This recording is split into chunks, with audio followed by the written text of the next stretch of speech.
Today we have another interesting topic, as always. Today we have a topic, Methodist doctrine. We know there's Christian doctrine, and today we're going to be talking about the Methodist doctrine.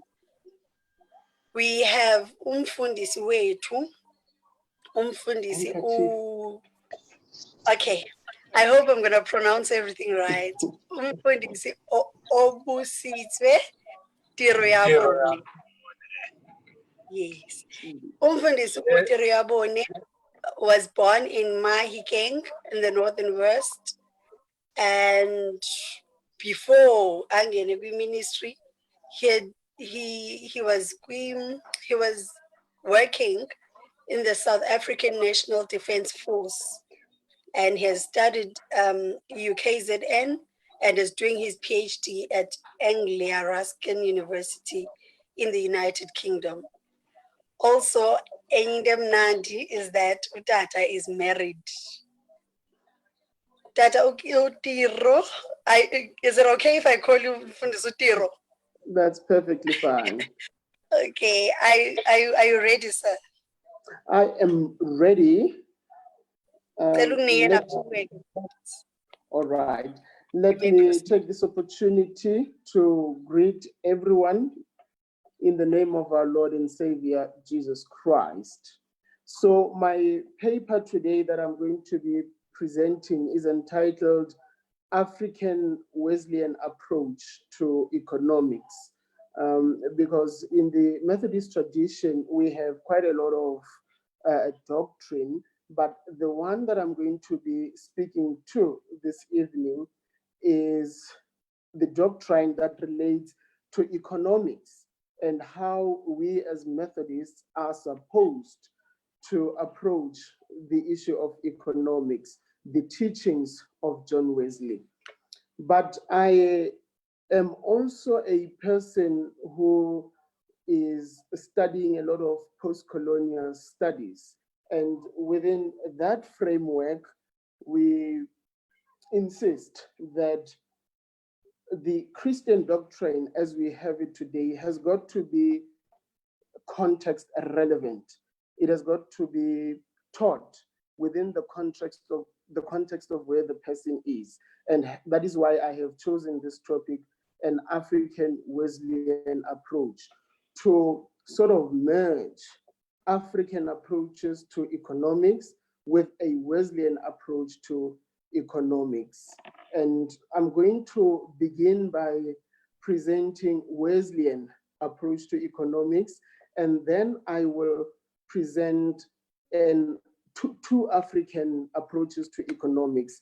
The first one is that of a Setswana idiom, Kumo lili humadila la moho, and the theology or the philosophy of Mukabai Gajama that says, for the good of the people.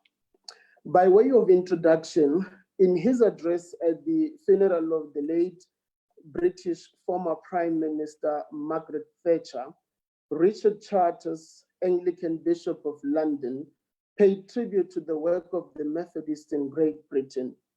According to Bishop Charters, the country owed much gratitude to the Methodists for their involvement in the industrial struggles of the people of Britain. It was the Methodists, argued Bishop Charters, who often took the lead in challenging the political and economic plight of the people and demanded justice. It was from this heritage of Methodism that Thatcher was born into. What prompted the Methodists to be active in political and economic issues was the teaching of their church. It was Wesley's belief that there can be no holiness without social holiness. Holiness of the heart has to translate to social holiness. If a Methodist was unwilling to come into contact with the poor, serve the poor, give to the poor, feel the plight of the poor, or smell the stench of the poor, they were deemed to be unworthy to be called Methodist. According to Jennings, Wesley believed that justice and mercy are central to the divinity of God. The God of the Bible speaks for the weak, the defenseless, the poor, and the needy. Those gods who do not have this characteristic are merely just idol gods, not because they were made with human hands, but because they do not have the very heart of being God. God cannot be God without this. Divinity cannot be divinity without this. The being of God is fundamentally being able to hear and heed the cry of the afflicted. Wesleyans believe that the true being and deity of God consists precisely in hearing and heeding the cry of the violated and the humiliated, the cry of the poor and the marginalized. It was this belief that prompted Wesley to approach economics in this way.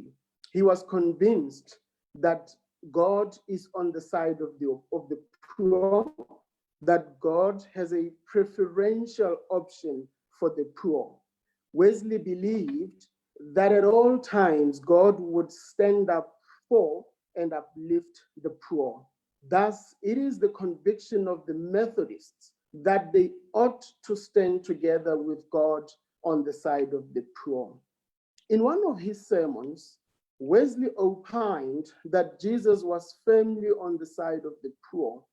According to Wesley, Jesus warned those who were listening to him that their standing before God is not determined by their belief in Christian doctrine, nor their association with the Christian community, but by whether they have fed the hungry and clothed the naked. This understanding of Wesley was incorporated into the doctrine and teachings of Methodism. It is the conviction of Methodism that without feeding the hungry and clothing the naked, we have no standing before God.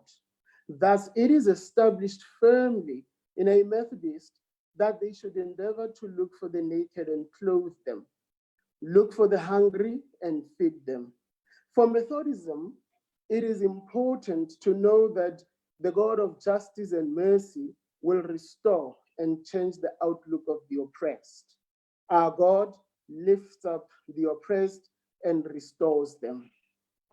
This position of Methodism then caused them to ask a few questions, not only in the days past, but more importantly, it should be in the days present.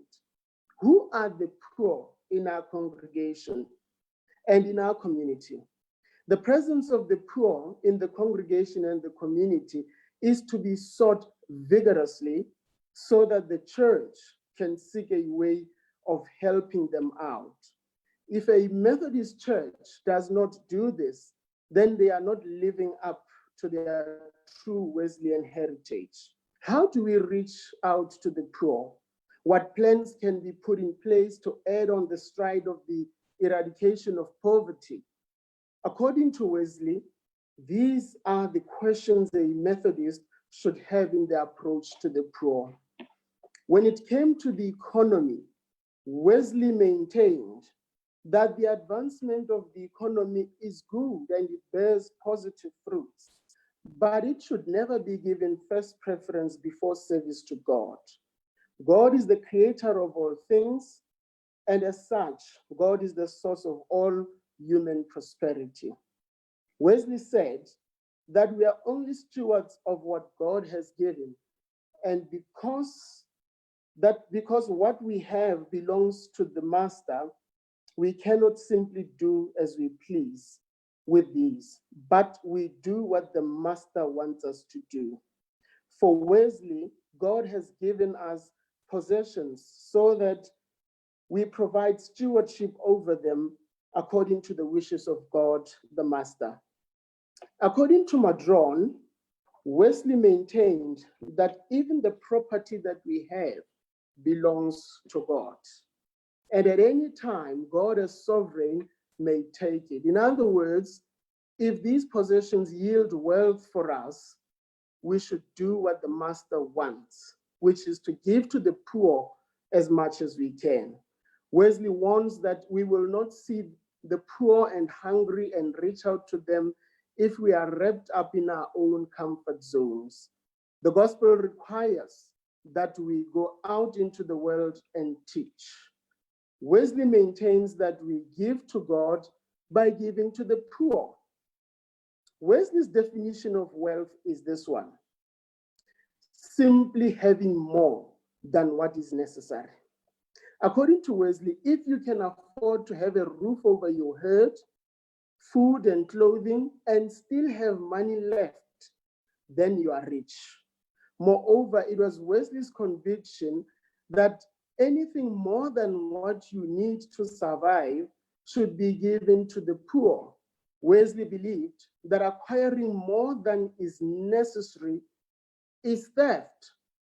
It was Wesley's dream that the Methodists would live like the community that is described in Acts 2 and 4, sharing with each other. And that is what we call an egalitarian community, a community of equality where everybody has something, not a society where there are haves and there are have-nots. In fact, Wesley says he used to live on £8. £8 was enough for him to pay rent. Wesley never owned a house, he never owned a car. Despite coming from a financially okay family, he never had a house, he never had a car. He lived on £10 and his salary was £12. So he would live on £10 and give £2 to the needy.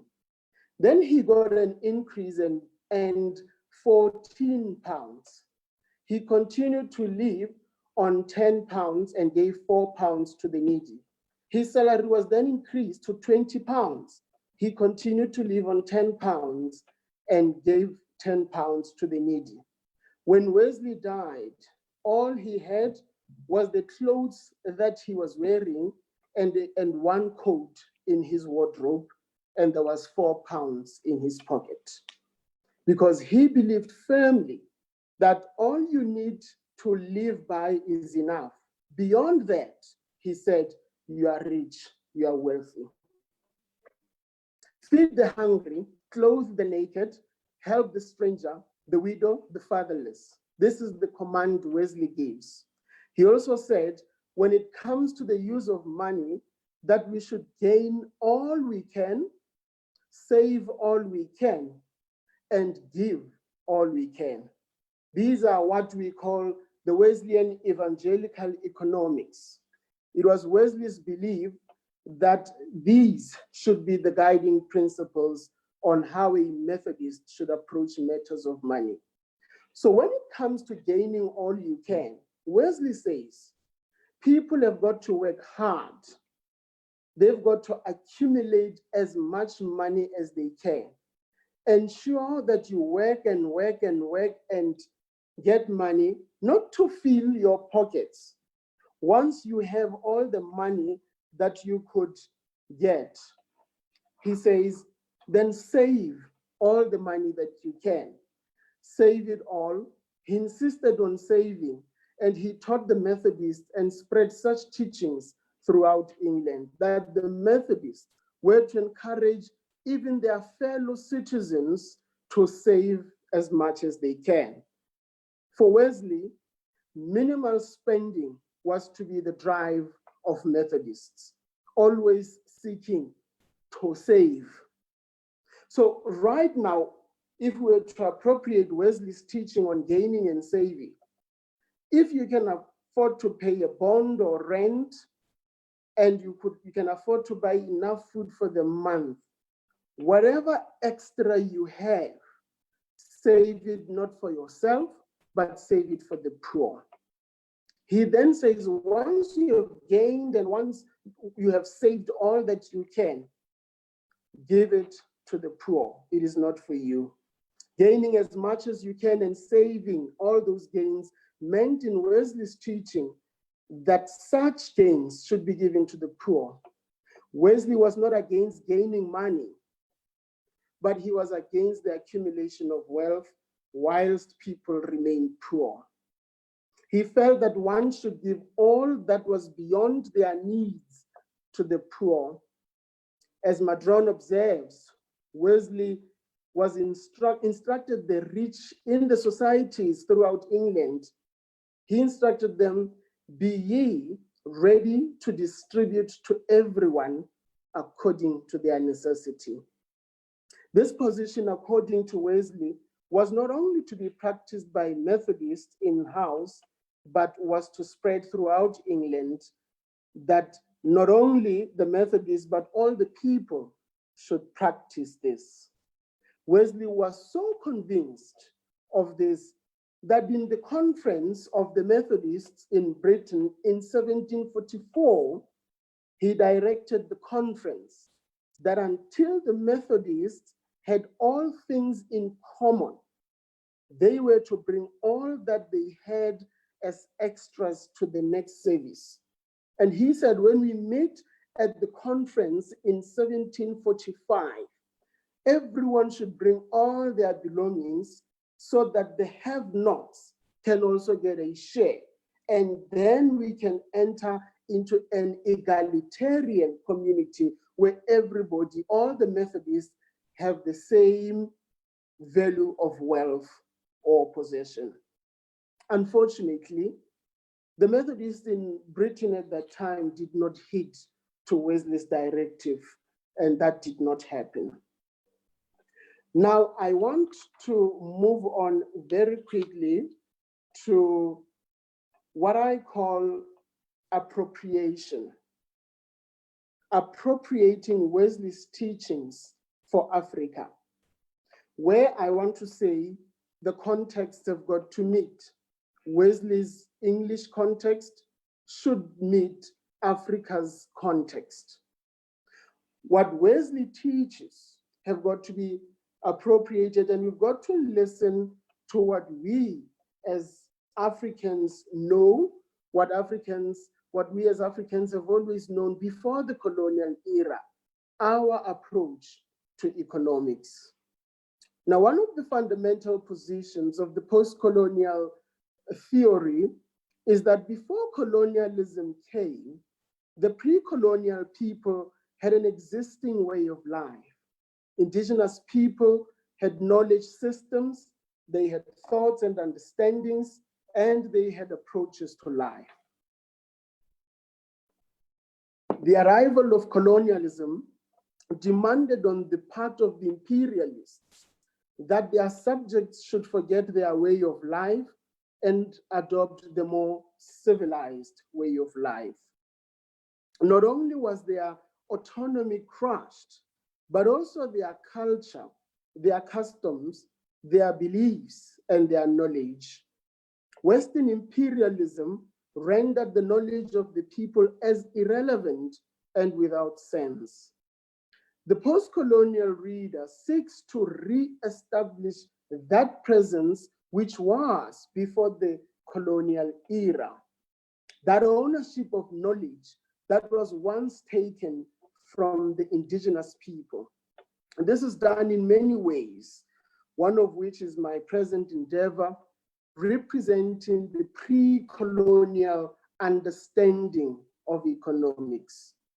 G and Obusitswe argue that indigenous knowledge rooted in Africa is important for research in Africa, as it gives not only an African worldview, but also the experienced knowledge of Africans. Afrocentric studies promote the cultural immersion of research and an emphasis on indigenous African understanding of issues such as economics, health, and philosophy. Afrocentric research does not seek to negate the importance of Western forms of research and understanding, but rather seeks to explore the vast amount of knowledge and understanding that is within the African people when researching about Africa. Using this Afrocentric approach, I seek to present or to argue that there were approaches and understanding of the concept of the economy in pre-colonial times. One such understanding being a Setswana idiom, kumo lili huma dilala moho. Loosely translated, that means wealth and poverty lie together. According to Botswana, wealth and poverty are inseparable. They are intertwined in the course of history. This idiom suggests in the first place that a person may be rich today and poor the next day. A person may be poor today and rich the next day. In our understanding as Botswana, wealth and poverty are both concepts that can be real in a person's life in one lifetime. Wealth that a person is born with is not guaranteed to last until he dies. The phenomenon of life may change the course of a rich person's life. In the same way, a poor person is not doomed to poverty for the rest of their life. Circumstances may change and they may end up rich. We have seen mighty men fall and we have ended penniless, and we have seen nobodies turning into rich people. This is what the Botswana have observed in their lives and now posit as an approach to economics. An approach to economics in a sense that once rich, you should not look down on other people, for tomorrow you may end up in the same position. But also for the person not to despair, for tomorrow might bring something to restore them. Secondly, and more importantly, in my view, is the position of the idiom that poverty and wealth are inextricably intertwined. One cannot exist without the other. For wealth to exist for a person, it has to be at the expense of another. This understanding says, if there is enough for everyone, all must share equally. If not, some will be wealthy and some poor, which is what Wesley was arguing for, an egalitarian community that says, kumo lili huma dilala moho, that we've got to share. Everybody must have the same. That is what Methodists believe in. That is what present-day Methodists should practice. Moreover, the representatives of both wealth and poverty need each other. They depend on each other for survival. For the rich person to be able to advance their wealth, they need poor people to work for them. And for the poor person to earn a living, they need to work for a wealthy person. Thus, the relationship between the two is important and must be safeguarded in peaceful principles. The idiom also holds that between wealth and poverty, one cannot exist without the other. For wealth to exist, there must be poverty and vice versa. If there is equilibrium in resources, then no one will be either rich or poor, which is what Wesley wants. This African understanding is important in our time, and I want to link this principle or this idiom of kumolilu humadilala moho with the philosophy of Mkabayi Gajama. Mkabayi is the aunt to the legendary King Shaka Zulu. Nzimande argues that some of the characteristics of Princess Mkabayi were her wisdom, trickery, deceit, cunning, and the great art of persuasion, which she used for the good of the Zulu people. Her philosophy was, a leader must do whatever is good for the people. Mkabayi was a princess who sought what was good for the nation. Her attitude portrayed the attitude of a leader who wanted the best for her people. Shama Ase suggests that she had a feminist approach to leadership and argues that her approaches were holistic and called on men and women to dialogue and define the needs and concerns of the nation in an environment that did not consider the class of a person. In the series Shaka Zulu, based on the diary entries by Dr. Henry Finn, who accompanied Lieutenant Francis Farewell in a bid to engage King Shaka, we see glimpses of the power and influence of Princess Mkabayi. Of particular note is her philosophy that the director of the series highlights quite emphatically throughout: for the good of our people. On numerous occasions, Mkabayi calls on the leaders of the nation to consider what would be for the good of the Zulu people.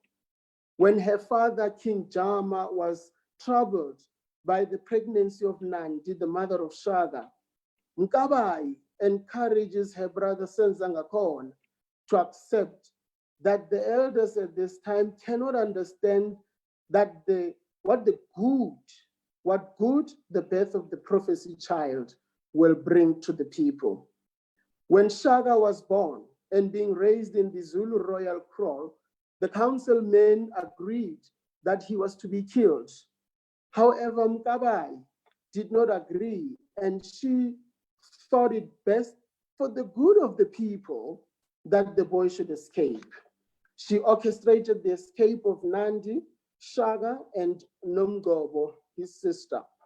When Shaka had grown up and was wanted by a number of kings in their military regimes, Mkabayi convinced her brother Senzangakhona to seek his son and proclaim him heir to his throne for the good of the people, she said. When Shaka was unruly and questioning his father, Senzangakhona asked his sister to think of a way of saving the boy, and she responded, "My purpose has never been to save the boy. Personally, I only wish what is best for our people." Again, when it was evident that Shaka was abusing his power and as emperor of the monarchy, Mkabayi again plotted with Mhlangana and Dingane to kill Shaka, as in her eyes, it would be for the good of the people.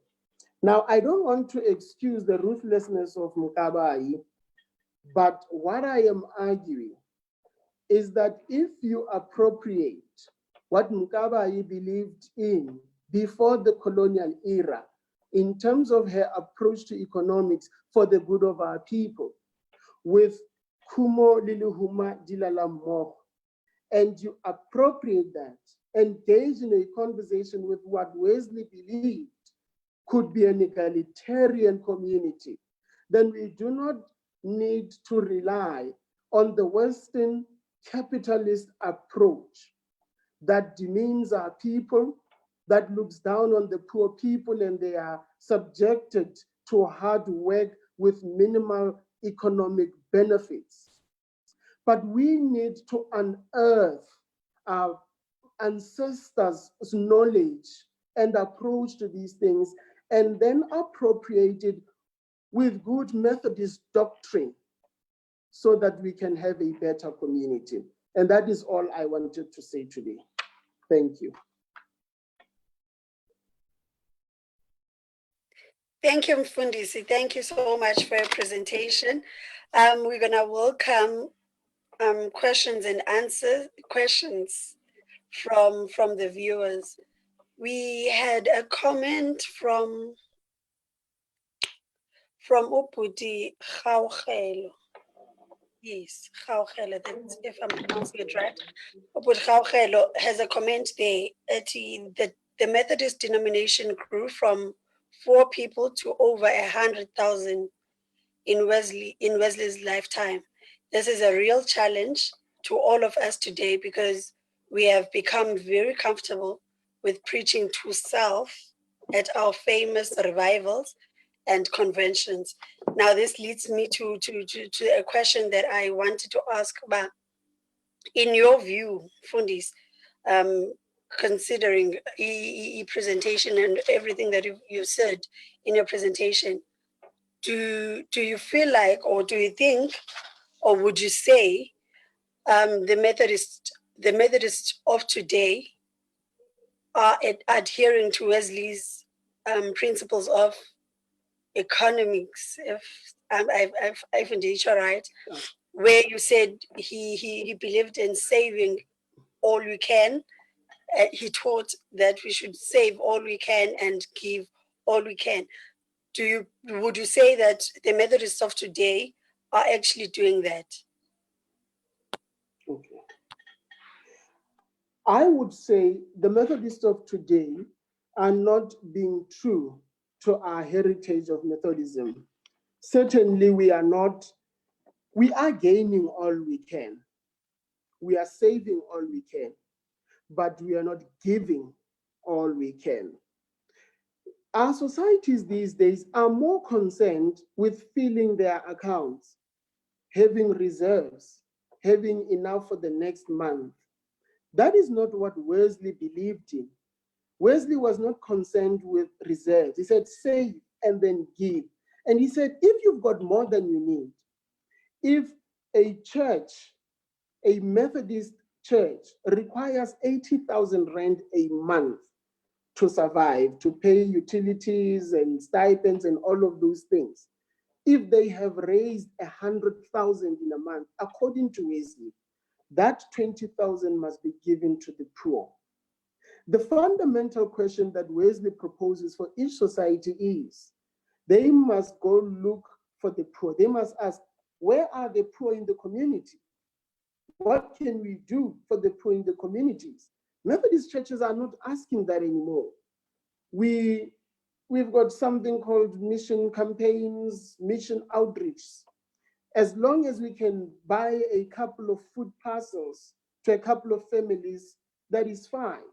But there's still money left in the account. We're not vigorously looking for the poor. If we were looking for the poor as Wesley proposed, the inequality in our communities would have been reduced. Of course, I can't say the Methodists only can eradicate inequality in the whole world, but significant progress would have been made. But we are not living true to our Methodist doctrine.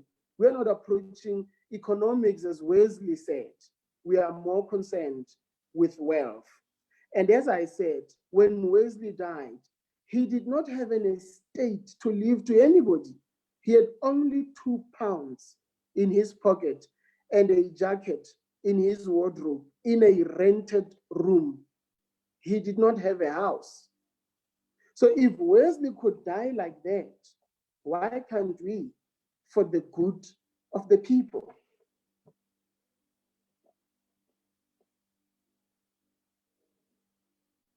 I've answered.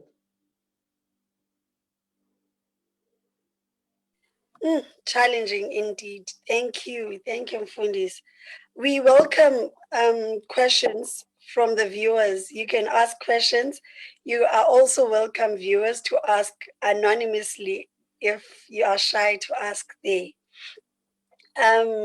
We have the comments, Mfundis. I'll just read comments for now. They are concerned about conventions. Usisi Spogazi is commenting on what you just said, but we are more concerned about conventions other than the poor. Like you've said, it would be very much important for us to consider the poor more than having balance. Uput Khaukhelo there says, indeed, money should be regarded as a gift of God for the benefit that it brings in ordering the affairs of civilization and the opportunities it offers for doing good. In the hands of God's children, money is food for the hungry, clothing for the naked, and shelter for the stranger. Fundis, what then do you have, or what suggestion do you have that would lead us into the right path?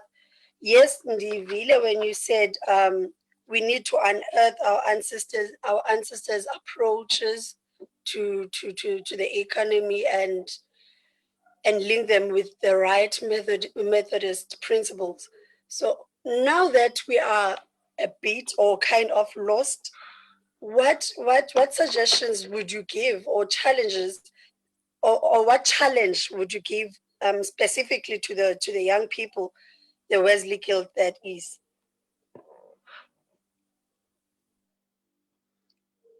Okay. What the advice that I can give is, of course, to return to our true Methodist heritage of living like Wesley. I think what is damaging our minds is capitalism. Capitalism has been sold, and everybody is just concerned with capitalism, just gaining.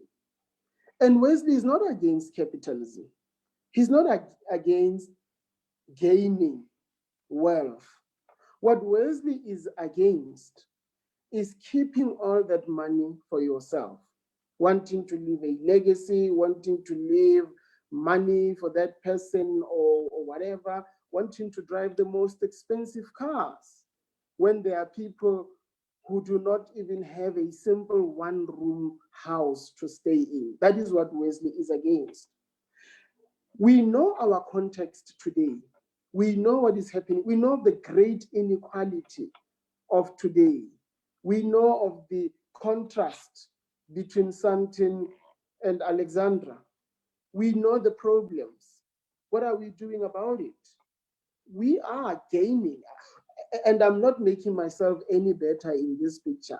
I'm also trying to gain as much as I can and save as much as I can. And I'm not giving as much as I should be giving. But to be true to Methodism is to struggle for egalitarianism, is to struggle for the Acts chapter 2 and Acts chapter 4 communities. That is being true to Methodism. How can we bring it into our current context? That's what we should be looking at. And when I say we need to unearth our ancestors' teachings, is that there are so many teachings in our culture. I'm sure there must be something that's closer that talks about economics. There must be a lot. Let us scientify that. Let us write about it. Uguting is closer. This is how you approach economics. It needs to be unearthed. We need to listen to our parents, what they've taught us, write it down, because all we have right now is teachings of the West. The teachings of Africa are not written, they are not published, but there are beautiful, bright minds in South Africa, in Africa, that are not writing about it. We need to write about it. We need to present them to each other. I just presented Yasetswana. You need to present to me, yes, Xhosa. Let another person present the yesiZulu, yechivenda, and all of that. Let them be brought forward so that we can engage with Wesley. We can pick up an egalitarian community in Wesley's teaching. We can pick up the same topic in Kumodilu Humadilala Moko. But what we are doing is, of course, just focusing on conventions. We want the most expensive conventions. We want to hire expensive marquees. We want to do all of these fancy things in the middle of communities that are suffering. And what do? We choose 10 families that we can give food parcels to, and we think we have done well. Yeah, Mfundis. A friend of mine likes to say, echoing umakhulu, of course, echoing the words of her grandmother. She likes to say, umhlaba uyasetyenzwa. Now this brings me to what I've been thinking about. In our church, most of our circuits have umhlaba omkhulu. We have land, fortunately. Mm-hmm. And I think now that we've gotten this presentation, and now that we are enlightened that as the church, our namsebenzi wethu is to feed the poor, clothe the naked. Yes, we might not have all the funds, but what about the land that we have? Why is our land not used for farming and all that? What are restrictions, okay, when it comes to land? Why can't we use it to have gardens, farms, and things like that? Are we restricted to that? I used to be stationed in a particular area, which I shall not mention. And one of the days I was driving with a senior member of the church, and he showed me vast amounts of land where there were houses built in. And he said, you know, that Reverend so-and-so was here in the early 80s, and all of this land belonged to the church. That man gave away our land. We think he sold it. He must have gotten money from it. But when I inquired, I discovered that what that minister did is that the government said we want to build RDP houses for people and we don't have land. And the minister said, for the good of the community, for the good of the people, here is land. Take all of this land and build houses for the people. But this Methodist member was still very much upset about it, that land had been given to the people for people to build houses in. And the same circuit still has, even to this day, vast amounts of land that they still don't want to give to anybody. We just want to hog it all to ourselves. The Methodist Church, we want to say this is our land. We've got land, and this land is valued at these couple of millions, but people don't have houses. People don't have places to live in. But we are holding land trust. Why are we holding the land when people need houses? That is not Methodist. It is highly, highly un-Methodist. You are not being true to the teachings of Mr. Wesley. I believe that circuits and societies have got to be in conversation about land, because as a colleague of mine likes saying, the Methodist Church actually needs to apologize for all the land they stole from indigenous people during the colonial era.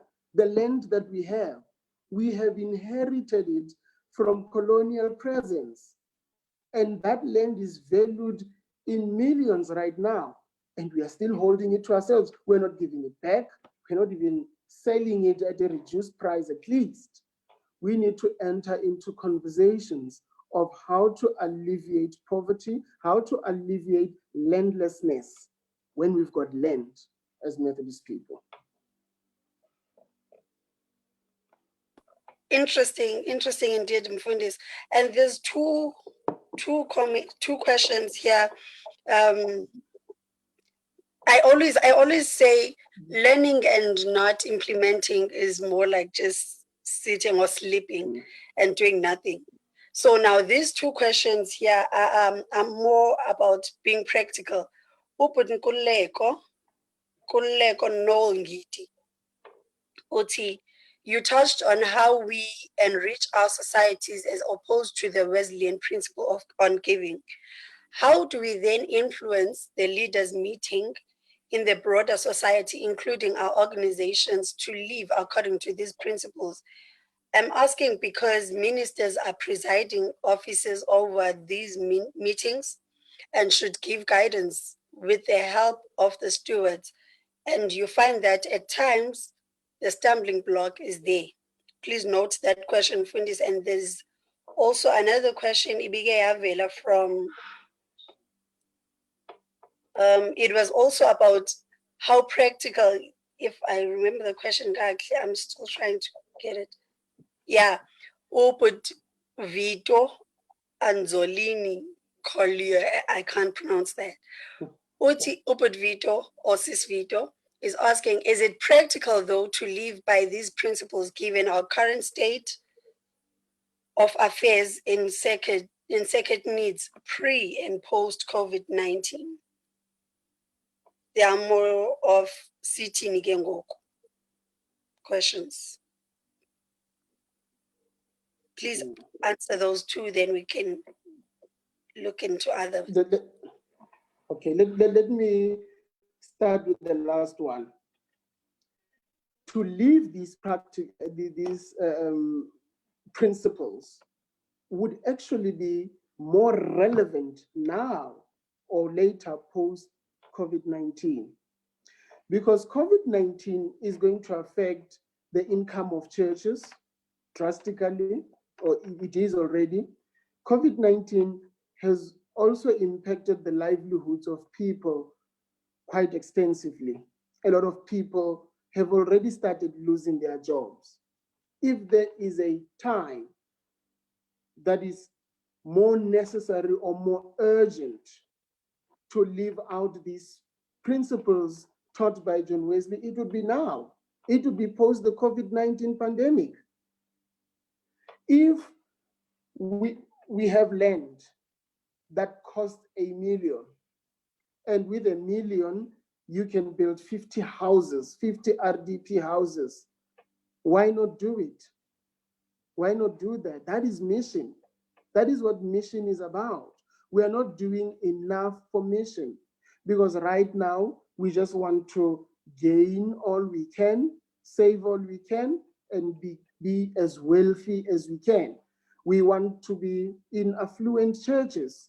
As ministers, we want to be known as ministers that are in rich churches with a high additional stipend, living comfortably, able to afford a big car. So when an opportunity arises to sell land to get money, let that money not be for assessments, but let it be for the good of the people.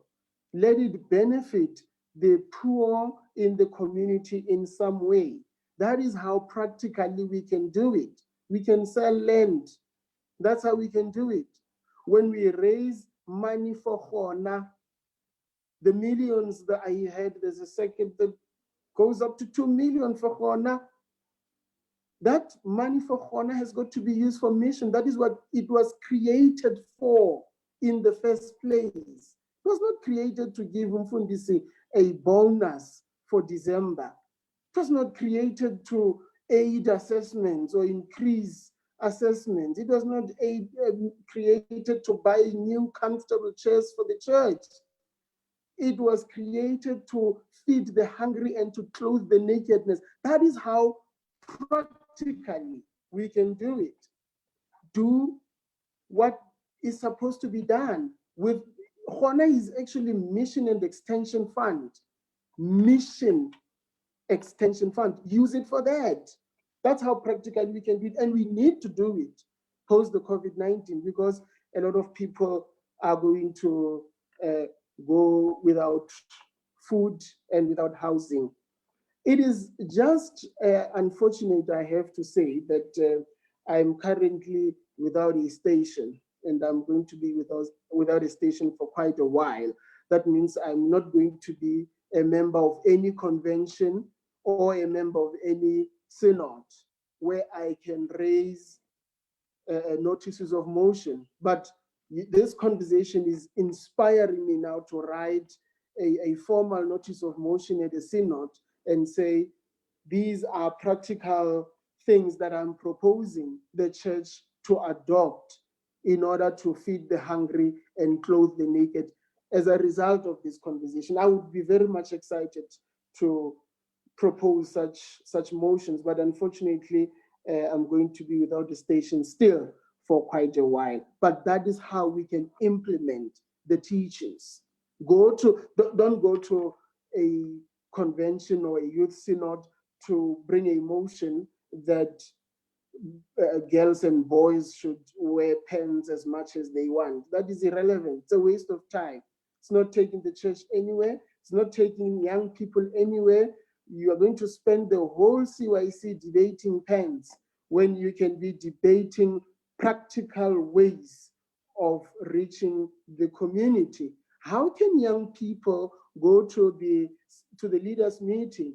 CYCs and youth synods have got to be used to capacitate young people to engage circuit quarterly meetings and to engage leaders meetings. That's what our time should be focused on. How to do these, how to propose notices of motion for the betterness and the goodness of the church and the community at large. That's what we should be focusing. That's practically what we should be doing. Yeah, thank you, Mfundisi. Yeah, but in isiXhosa there's a saying we say that when umuntu says something yeah, I was about to comment on that, but maybe the practicality of all this starts synods. We should discuss none about stockings now. We've been discussing Mexican silver and blackmail. Now it's about time we discuss these things and get motions, notices of motions, a great synod, so that we can actually overcome a stumbling blocks but there, that we do want to engage ministers and leadership, church leadership on this, but there's this stumbling block. And ulwazi oluncinci Mfundisi luyingozi. Thank you so much for your presentation, because we do attend these quarterly meetings and we don't raise these things. Nangona sizibona, we know, we can see about this land, that we have ideas about the land, but we don't know how to address it. Now we have izinto that we can actually pinpoint it, because Wesleyan principles ziti Fundis in the leadership, we need to do this. Thank you so much, Mfundisi. Yeah. We still have more comments. Your presentation is very much interesting. Interesting. Our very proactive viewer there, Usisi Opudvito, Mzalwanu Vito, our circuits are now more concerned with assessments and church properties. And when we address this, we are blackmailed that if we don't meet assessment, we affect stipends, etc. So given the constellation of platforms to engage the leadership, what more can we do? No, Sisboni, but they are listening, sipping aerobic coffee. Yes, Mfundisi, you had a comment. Somebody said the other day, I don't remember who and at which platform, but this person said, when you are saying the right things, and when you are asking uncomfortable questions, you're not going to get liked. And I just want to say, continue being unliked. Whether you're going to be unliked forever, or you're going to be, they'll even go to your parents and say, hey, mtana kukwata man, yeah, so leaders meeting. Just continue it, because uncomfortable questions have got to be asked. You've got to shape leadership. You've got to speak truth to power. You can't just back down because you feel you're too young. I've been in Mokalamuntle Synod before going for study leave. I've always been in Mokalamuntle Synod. Every year, when I go to the General Synod, I have no less than 2 notices of motion to put before Synod. And they already know me as Mr. Motion. They know I'm going to bring a motion, and it's going to be discussed by the resolutions committee. It will be accepted or it will be rejected. It is immaterial. I am going to ask uncomfortable questions. And I started that being on probation. Before I was ordained, I was already asking uncomfortable questions. You have to ask uncomfortable questions, and you're not going to be liked for it.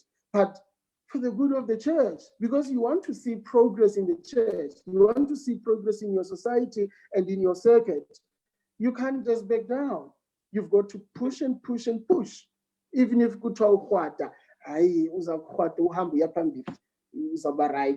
so we as young people, we should never be quiet. In fact, I don't believe young people should ever be quiet. Young people, I believe it is the job of young people to be loud, asking uncomfortable questions. It's their job to be loud. It's their job to be irritating. You can't, I mean, there's a leaders meeting in another society. I won't say which society that was. And I got into that leaders meeting. It was so boring because it was just old people and society stewards move 1, 2, 3. What is the feeling of the meeting? Agreed, agreed, agreed. There were no young people asking questions. There was no irritation. A good leader will appreciate irritation. If your minister is a good leader or your stewards are good leaders, they will appreciate your irritation because they will be irritated in the meeting, but when they get home, they'll think, oh, but that child had a point. And even if they don't admit to you had a point, they might implement what you were proposing. So young people have got to be young lions. They've got to roar. They have to roar. They have to. That is what young people are for. They are not there to decorate the church in their royal blue. They are there to ask questions. They are there to make leaders uncomfortable. Thank you. I'm very much inspired, Mfundis. I feel like going like, Amanda. Thank you, Mfundis, so much for inspiring us. And we Wesley Guild, we say we go, unite, inspire, love, and develop. And part of inspiring is not always about inspiring in a comfortable manner, like you say it, Mfundis. We need to ask uncomfortable questions, get people out of their comfort zones, inspiring them to develop our church. Thank you so much, Mfundis. I'd like to believe that all the viewers feel the same way or even more than I feel. Sis Norma, on that note, Sis Norma Swetu, boy, Uti, how can we access your presentation? It's very powerful and enlightening, and it's mind-blowing. We need to spread the word. Do you have maybe ePDF that you can share so that the Wesley Guild SA admins can share upper paging? Okay, yeah, I will do that. It is typed, but I just need to tweak it a little. They gave me, I think it was your email address. I'm going to email it tomorrow morning at least. Then you can share it with everybody. Yeah. Thank you so much, Mfundisi. We'll wait for that email, and we'll share it with the viewers. And everyone else who was not watching will then benefit from your presentation. Siyabulela Mfundisi for your presentation. We thank you for preparing and actually presenting it to us. Sibulela ngexesha lakho, nedatha yakho, everything, Mfundisi. We thank you so much. We've learned a lot, and I promise you, people are inspired. If I'm inspired like this, I'm sure other Wesley Guild members are inspired, and we definitely gonna see change post COVID-19. We are going to ask uncomfortable questions, like you've challenged us. There's another comment coming in there from Upunkuleko. It's very long. E.T. Thanks so much, Nsumpa. I think number one, as youth, we need to take ourselves seriously and move to the center of the church leadership so that we can positively influence the church. Secondly, we need to challenge the church to live according to these principles. But unfortunately, it begins with us. Then that means we need to inform ourselves more. We need to empty coffers during this time of COVID-19 in caring for the vulnerable. Have we checked how many guilders that are in our midst who go to bed without food? What have we done? Let us be the change we wish to see and thereafter influence the church. Comment leyo, and another proactive viewer there, umzalwane Vito, uthi thanks Tiro Mfundisi. Nosiphokazi Mpuma, thank you so much. Mfundisi baninzi bayakubulela. We are going to ask those uncomfortable questions. We thank you so much. May God bless you and continue to give you more wisdom and everything that efanele mfundisi, all in good time. We thank you so much. Enkosi. Sicela mfundisi Ncombo, are you there? Sicela usivalele tata ngomthandazo. Masithandazeni.